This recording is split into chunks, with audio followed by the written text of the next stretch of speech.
There's one power, invisible, and you see it everywhere and every day. One power, indescribable, and you speak of it with every word you say. Mysterious until you know the truth. As simple as the love inside of you. Call it God, call it Spirit, call it Jesus, call it Lord, call it Buddha, Baha'u'llah, angels' wings or heaven's door. But whatever name you give it, it's all one power, can't you see? It's the power of the love in you and me. One power, one power. Good morning and welcome to the Center for Spiritual Living, Midtown, Atlanta. You are welcome. Such is the nature of life that all it asks and all it wants is the opportunity to appear. You are that opportunity, and so am I. So it is. Whoever you are, whatever path brought you here today, please know that you are welcome and celebrated. And happy Mother's Day to everybody out there that's a mother or acting like a mother. It's awesome. So we're glad you're here, or if you're listening to this later. We know who you are. You're an individualized expression of the divine life in which we all live. We are life's opportunity to be someone unique and wonderful. Whatever your ethnic background or religious affiliation, and however you know yourself or describe yourself, we are glad you're joining us here today. You're welcome to be part of this community in whatever way serves you. Here's our vision statement. We are a strong, open, globally connected community centered on the clarity of principle through teaching, service, and practice. We create a safe and respectful environment that supports healthy spiritual growth. And for a better understanding of who we are and what we teach, listen to our Declaration of Principles as written by our founder, Ernest Holmes. A few of the Declaration of Principles we live by. I believe in one God, one absolute power, and first cause to all things. I believe that this power is perfect love, and it creates out of a desire to express love. I believe all thought is creative, and how I choose to think creates my personal experience. I believe in the unity of all life, and the immortality of the individual soul forever unfolding. I believe in the eternal goodness, the eternal loving kindness, and the eternal givingness of God to all. And so it is. So grateful, hey. So a practitioner is someone who has demonstrated the ability to use spiritual principles in practice and laws to bring about great changes in their lives. And they've also demonstrated that they know how to bring about these changes in others when asked. You can contact our practitioners on our website, cslmidtown.org. And if you need spiritual guidance or spiritual assistance, they're there to help you. Today, we've got one of our amazing practitioners to share good ideas in an affirmative prayer called Spiritual Mind Treatment. Welcome, Maya Fuller. Thanks. Thank you, Vance. Good morning, CSL Midtown. Happy Mother's Day to everyone celebrating. Mothers, grandmothers, all the folks who mother in so many different ways. And to those of us who have been loved and mothered by amazing people, happy Mother's Day. So today we're talking about something that might seem a little backwards for spiritual people, especially in New Thought, when people have a certain misunderstanding, I might say, that everything has to be perfect all the time. The topic for today is debuting the doubting self. As you know, this month is about all things related to doubt. And so this topic is debuting the doubting self. It's not about getting rid of doubt. It's not about rising above doubt, but actually bringing it out of hiding and into community. A lot of us might have learned that being spiritually mature means showing up with the confident self, the Zen self, the peaceful self, the I've got it all figured out self. But real life is a little different than that, right? We have moments of clarity and we have moments where we're not so sure. We have faith and we have questions. So this week's theme is about debuting the doubting self, like I said, but really it's about letting every part of us belong to the one life that we are. Here's what I want us to sit with. What would happen if you let your doubting self be seen by people the same way you let your confident self be seen? What if doubt isn't something that we need to hide? What if it's something we actually need to bring into community where it gets held and witnessed and transformed? Not necessarily into certainty, but definitely into deeper faith in a spiritual community like this. And I know this works because I live it and I practice it. The speaker for today, Reverend James Peake, actually has put together this weekly study group of practitioners and ministers and lay members where we get to bring our real selves, doubt and all. And while we study whatever we're studying, we're being introspective and we're speaking our truth, doubt and all, and we let the community hold us. As a matter of fact, I emphasize the same thing with my practitioner clients and the groups that I lead. It's okay to have doubts. It's normal. Actually bringing them into the light is where the real transformation happens. And here's what I've learned in those spaces. Doubt doesn't make faith weaker. It actually makes it deeper. So after our treatment today, we're going to hear from Reverend Dr. James Peake, who we love having back here. And he's going to show us what becomes possible when we share all of ourselves, the doubting parts included, and how that creates communities that can really hold each other in the fullness of being human. So let's move into spiritual mind treatment. I invite you to settle in your seats, to close your eyes maybe, if you feel safe, if you're in a safe space, but to settle into this right now moment where we know and affirm and celebrate the truth together that there is but one life. And we know that life is God. And that life expresses as all of creation. All power, presence, life, and love are God in its fullness.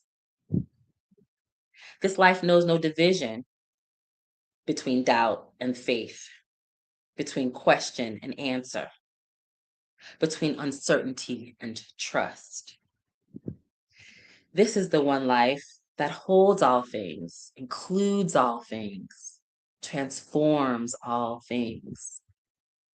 This is God. This is spirit. This is the eternal presence that is the source and substance of all that is. This one life is my life right now, right here, right now. I open my heart and mind to conscious connection with this presence. My awareness expands and I realize even more that this life is what I am. And I am the revelation of that.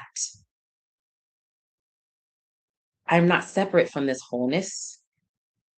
It includes every part of me, my certainty and my doubt, my faith and my questions, my knowing and my wondering.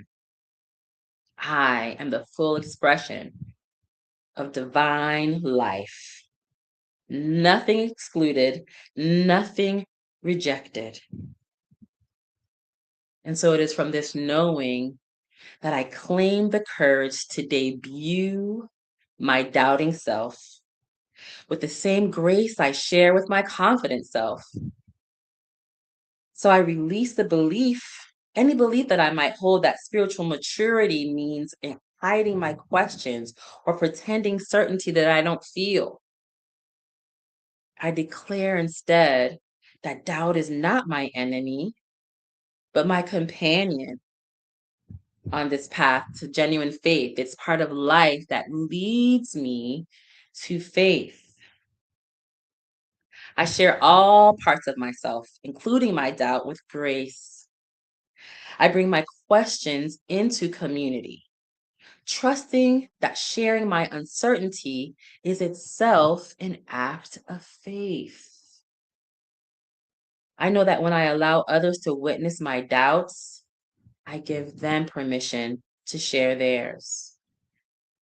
Together, we create sacred space where doubt and faith dance as partners, not as opponents. I know that my doubt does not diminish my divinity. I am sure that life meets me exactly where I am. And I'm deeply grateful for this truth and its perfect demonstration in my life. And I give thanks for the courage to be fully human and fully divine, for the wisdom that comes through questioning is as important as the wisdom that comes through knowing. So I give thanks. I give thanks. I give thanks. I give thanks for spirit and for the love of all flowing in me, through me, as me, that allows me to rest, knowing that this divine, eternal truth, God in all, through all, as all, is right here, right now, always working in my favor, despite any doubts I might have. So I release these words into the creative medium of life, knowing that the law has already done its work, and all is well, and so it is. Amen.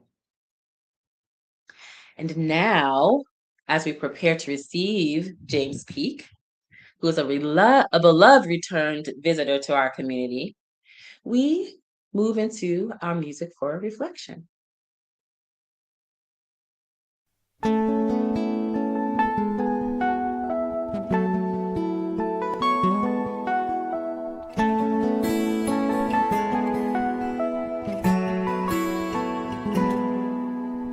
If I just show up, be open to surprise, there could be miracles right before my eyes. If I just let go, something better might appear. Who knows what will happen when joy replaces fear? When I dare to be all that I'm meant to be, like a shooting star across the sky, unstoppable and free. I shine my light, I turn darkness into light. When I dare to be brave, when I dare to be brave,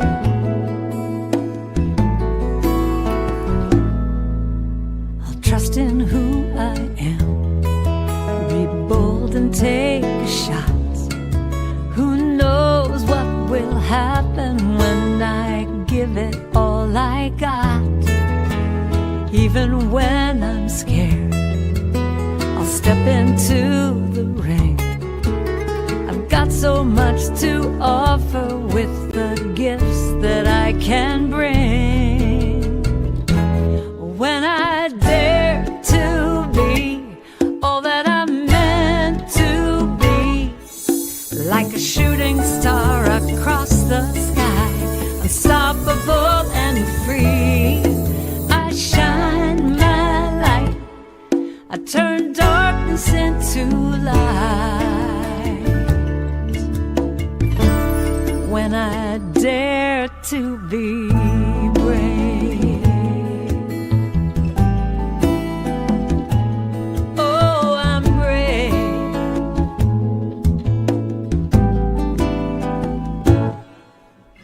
I've worried for so long and I've wasted too much time.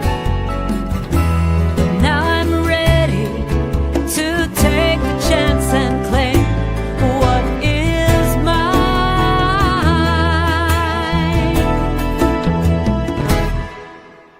The path is free and clear. There's nothing in my way. I listen to my heart and not what other people say. I'm gonna take that leap. I've never felt so strong. I might not do it perfectly, but I'm right where I belong. And when I dare to be all that I'm meant to be, like a shooting star across the sky, I'm unstoppable and free. I shine my light, I turn darkness into light.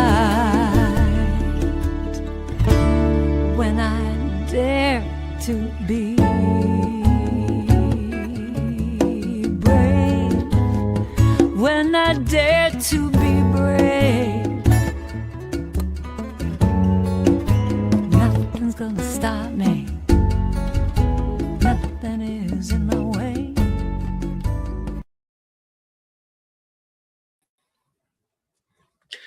It's my pleasure to introduce our speaker this morning, and Maya's already mentioned who it is. It's Reverend James Peake. So James is an advocate for practicing kindness and living as the presence of unconditional love. He's an ordained Centers for Spiritual Living minister and has served as a senior minister of a local community and teaches in the CSL Latin School of Spiritual Leadership. And he's currently the Director of Information Technology at CSL Home Office in Colorado. He enjoys living among the pines in the foothills of the Rockies in Colorado with his son and 2 granddogs, along with hiking and golfing. So welcome back, Reverend James. Thank you, Vance. It's good to be here. Maya actually gave a great overview of the whole talk, so I think maybe I'll just speak for a minute or two, and we're good. But yeah, it's an important topic, I think, in the spiritual path, and as we evolve and eventually awaken to our true nature. And the science of mind teaching is so powerful, and especially for folks who maybe have a lot of challenges in life and felt like life was happening to them, they have no control. And then this teaching really affirms that oneness is life, and there's an essence of wholeness and perfection back of all the conditions and everything we see.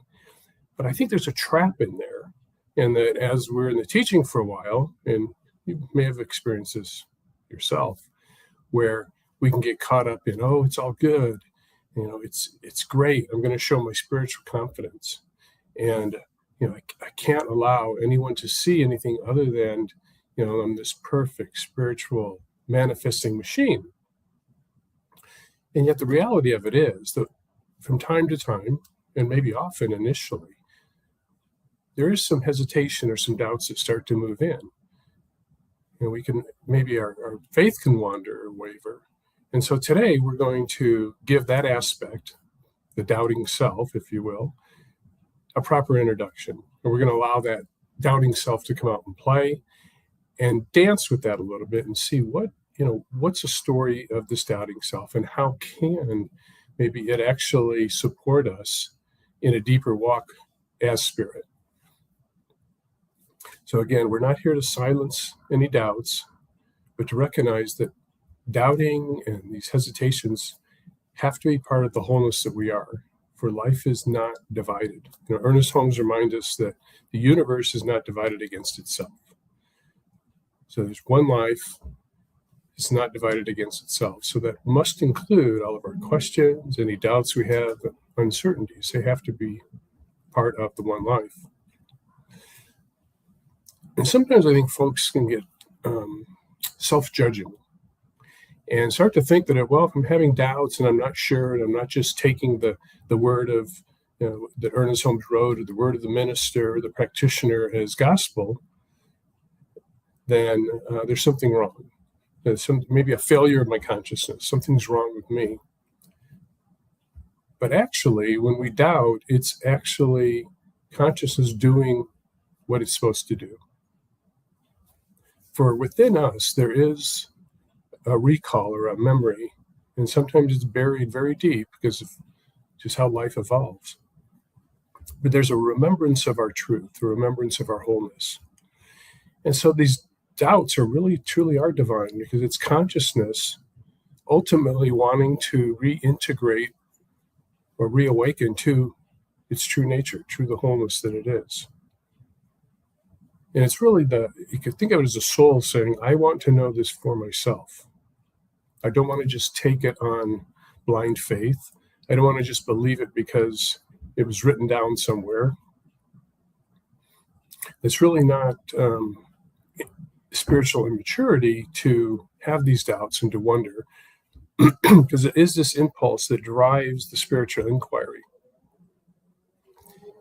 And ultimately, who is the best teacher? Who's the true teacher for each of us? It's the teacher within. When we get really quiet, maybe in meditation, sitting at a park, maybe right before we go to sleep at night, when we're very quiet in that still voice, what I like to call the quiet whispers of spirit, that's our greatest teacher. And so the doubts actually are paving the way to a deep inquiry that allows us to really look at things and look at, is this true? This was taught, but is it really true? The science of mind really at its heart, at its core, if you will, is a path of investigation. Dr. Holmes never said, just believe it and get on with your life. No, he said, here are the principles. Try them for yourself. See if they work in your life. And if not, find something else that does work. And actually, the Buddha echoed something very similar. He also was not trying to force his teaching on anyone. It was, if it works, great. If not, there's other teachings out there, but find the teaching that works for you. And this divine doubt can get very heavy sometimes.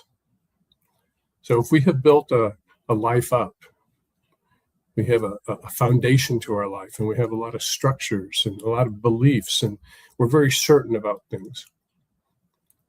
There can come a time when a lot of that can suddenly crumble in a very short period of time. Because if it's not true, ultimately it can't be supported by consciousness, and it will fall away.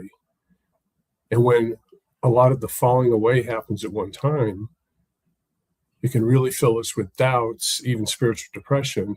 And the mystics have referred to this for many years, going back to John of the Cross, as the dark night of the soul.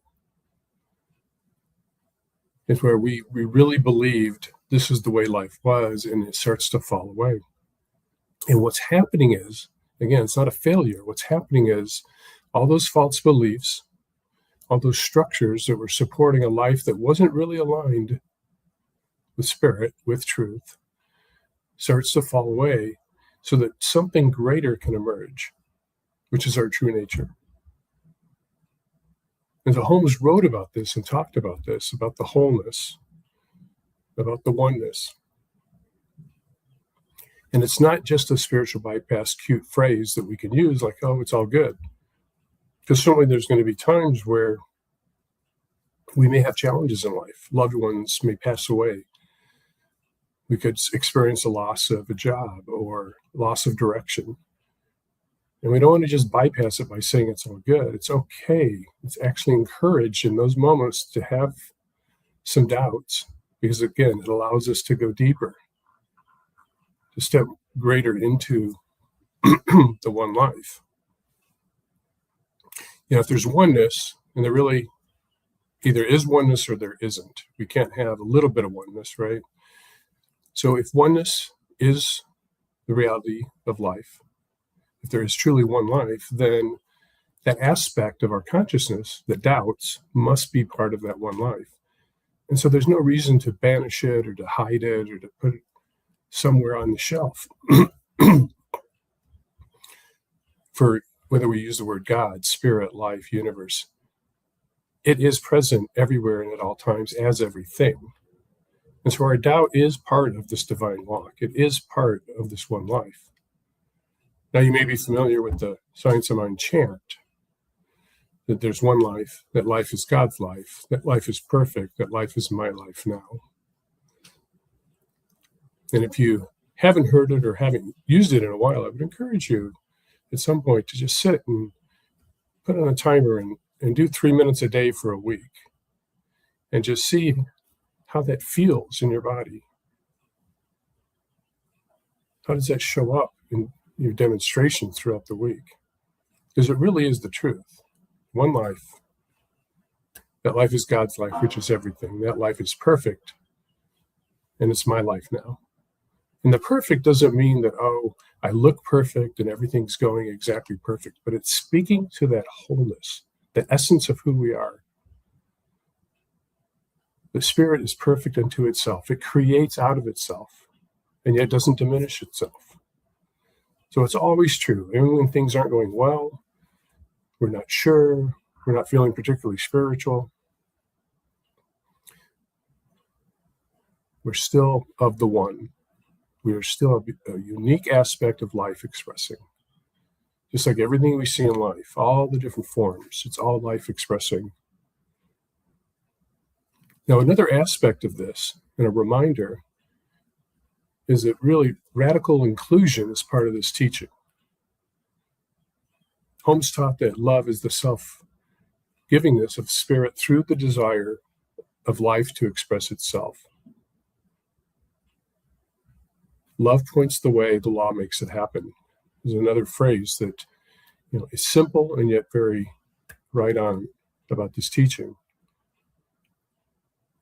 But love is the nature of the divine. In fact, there is a divine love in and through and as everything.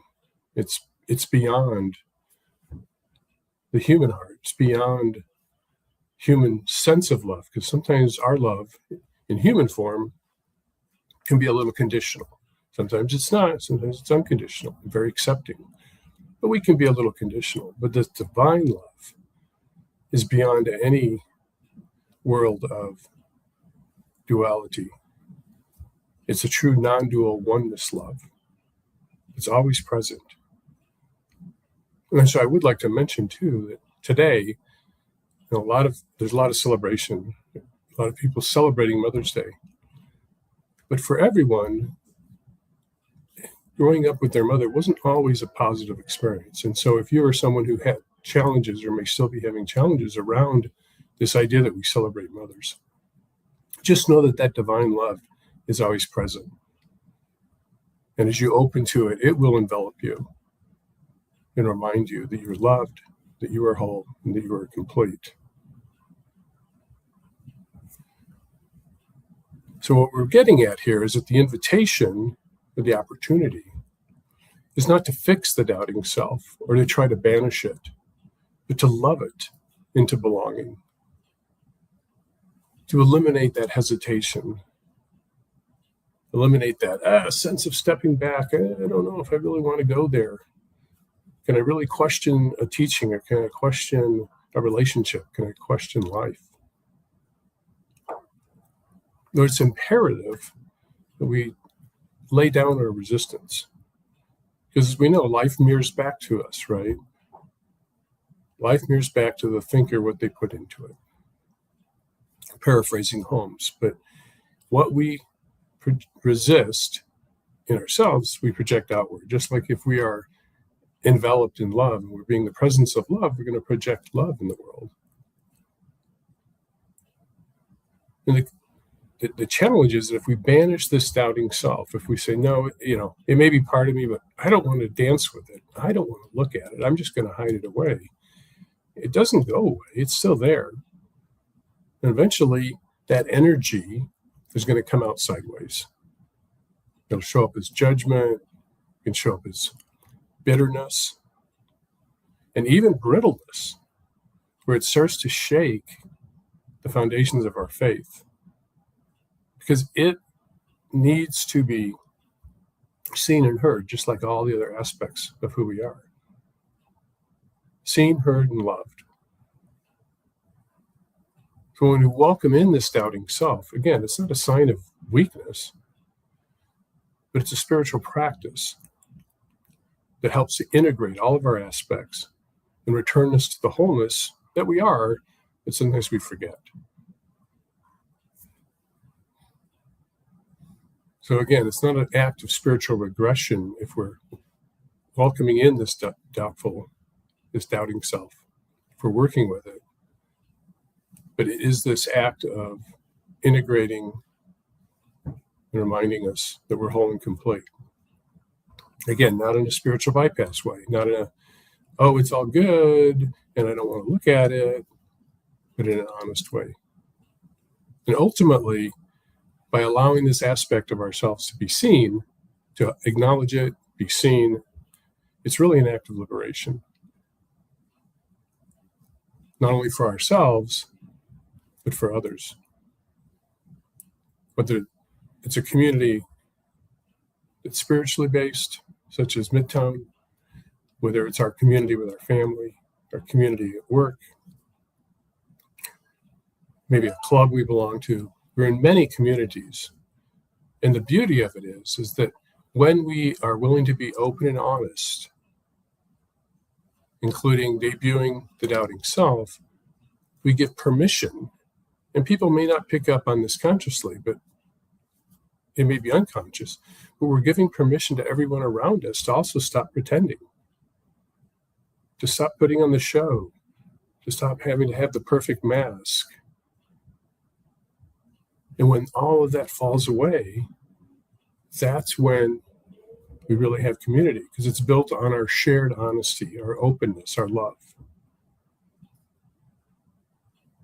And it's a willingness to say, yeah, I don't have it together today, but I'm still here. I showed up because this is important to me. This community is important. And I know, or if I don't know, I hope that I can show up as I am and get loved around that. And it's really challenging to be unconditionally loved if you're not showing folks who you really are. Because then all they're loving is the image, right? And do we want an image to be loved? Or do we want our true nature? The way that we're really expressing, is that what we're ultimately wanting to be loved? Because that's where the healing comes in. And then what emerges from that is a faith. And it's a faith that's been tested and acknowledged and even chosen. So it's an embodied faith, not an inherited faith. Inherited faith is when we pick it up along the way, maybe from teachers, from different spiritual traditions, maybe the languaging that's going on in a spiritual community. So we start to believe, and we have this faith. I like to think of it as the faith in God. But embodied faith takes it to another level. It's a deeper walk. So embodied faith is what remains after we honestly ask our hardest questions, have our greatest doubts, and yet something is still there, something is always present, the faith of God. So I'm not putting my faith in a God that's out there or in some deity, but it's the faith of it. For as I am part of this one life, everything is in and through and as everything, then the faith I can develop, the knowingness, the deep knowingness of how Spirit expresses is who I am, and I come to know that. And so it's this deep embodied faith.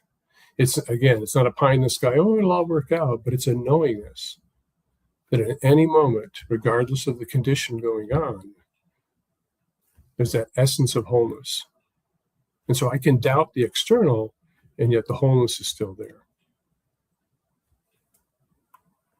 So this doubting, again, is not something to be discarded. And if we start to doubt, we're not abandoning our spiritual journey. The spiritual walk is not, all rainbows and lollipops, as they say, right? It can include some doubt. It can include a dark night of the soul, or many of them, depending on how long you've been walking a path. But when we debut the doubting self, we're not abandoning the journey. We're arriving at a faith that is truly ours. And that faith will not only support us in moving forward, but it'll support us as we truly awaken to who we are. That we move beyond this idea of victimhood, beyond this idea that we have no control. As we move beyond the idea that we do have some control and that we can use the law.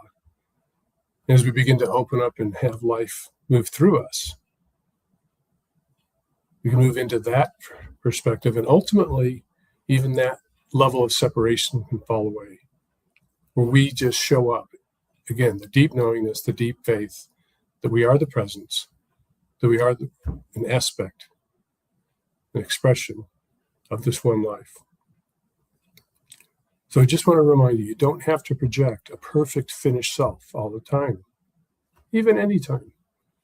But as you authentically show up as who you are in each moment, doubts and all, you are welcomed by a divine love that never requires a performance. All that's needed is your presence, and you can't help but show up as your presence. So this week I invite you to a simple, courageous practice. I say courageous because it does take some courage to go deep. But find a quiet moment, maybe sitting with a journal, maybe on a walk, and let the doubting self come out and speak. What are those doubts? And there's no need to correct it, just allow it to be seen. And take your time with it. There's no reason to rush. And just ask, what is the message that's trying to get through here? What is the doubting self deeply saying? What does it need? What does this aspect need? And then go quiet and just listen. Namaste. So I invite you now to, if you're comfortable, close your eyes, and we'll move into a time of treatment. And what I'm present to is that there's a peace and a love that is always present, in and through and as everything. And it is this one life, this one presence. It's omnipresent, omnipotent, it's all powerful, it's all knowing. It is divine love in action.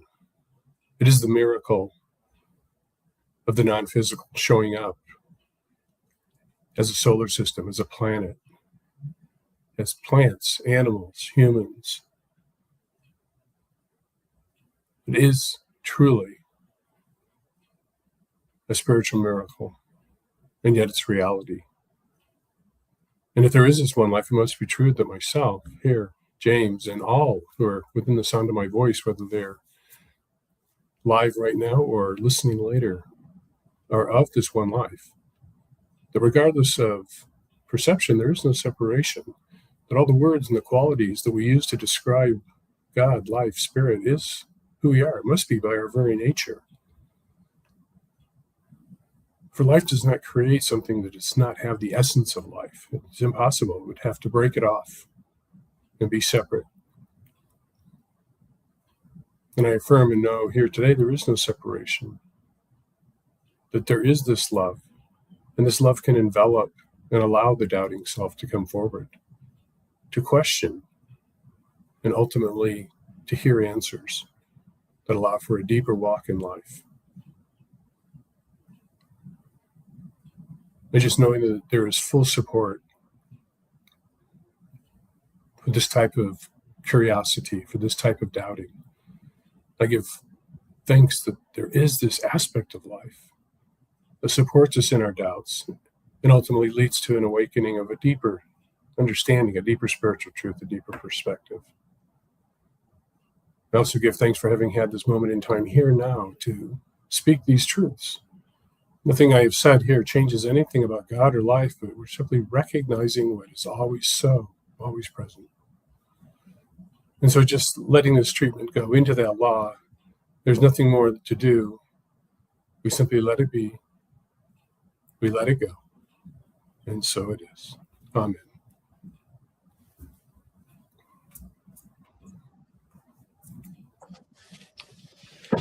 Thank you, Reverend James.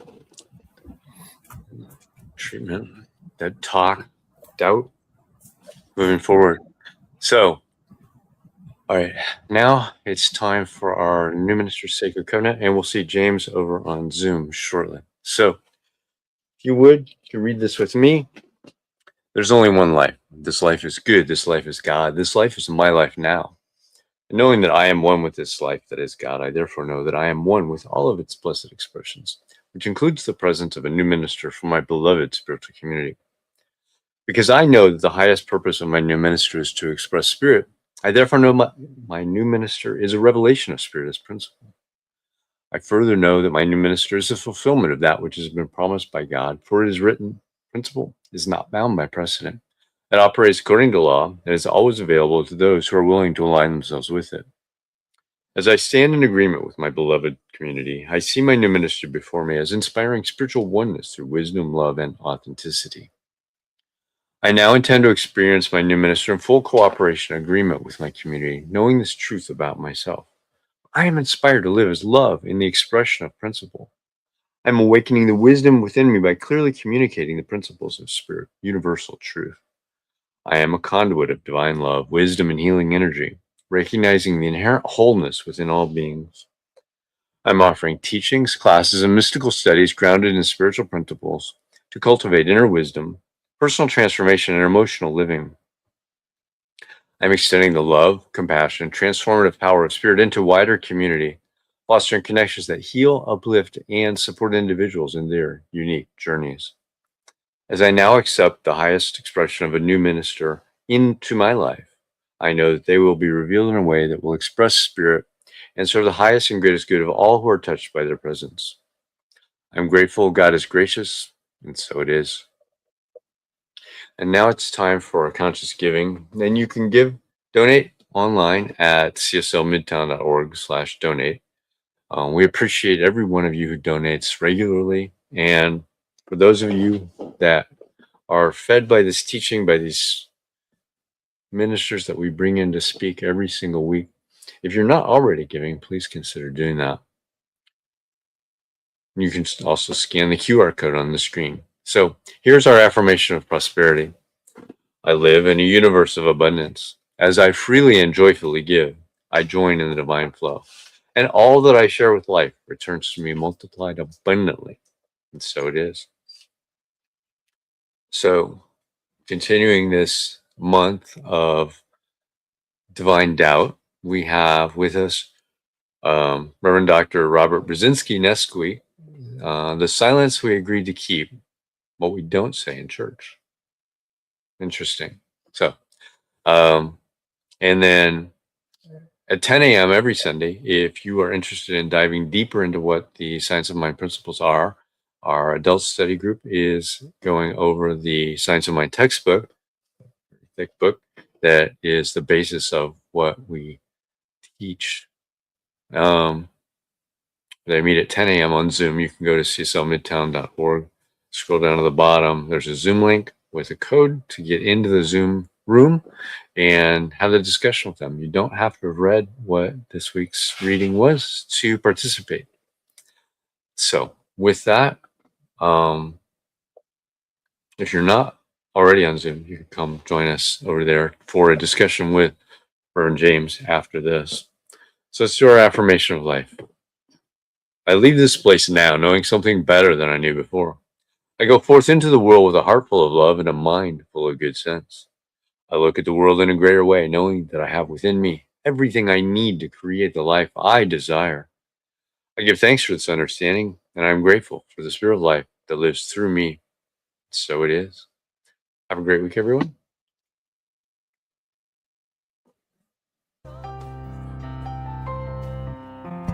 Hey, I'm so grateful.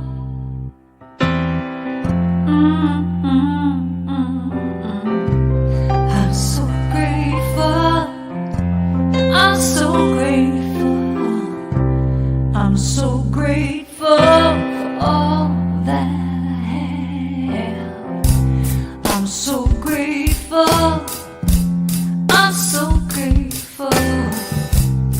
I'm so grateful for all that I have. Hey, oh yeah, grateful. I just say I am so grateful every day for all I have. Every day, I'm so grateful. I'm so grateful.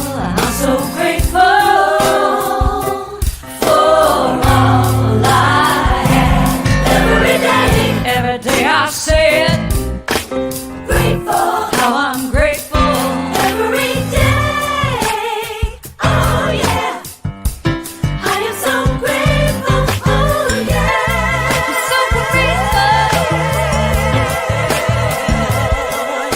'Cause I accept and I receive. I am so grateful. Oh yes, I am. I am. I am so grateful. Hey, grateful. I just count my blessings. Grateful. I just count my blessings. There is a power for good in the universe greater than you are, and you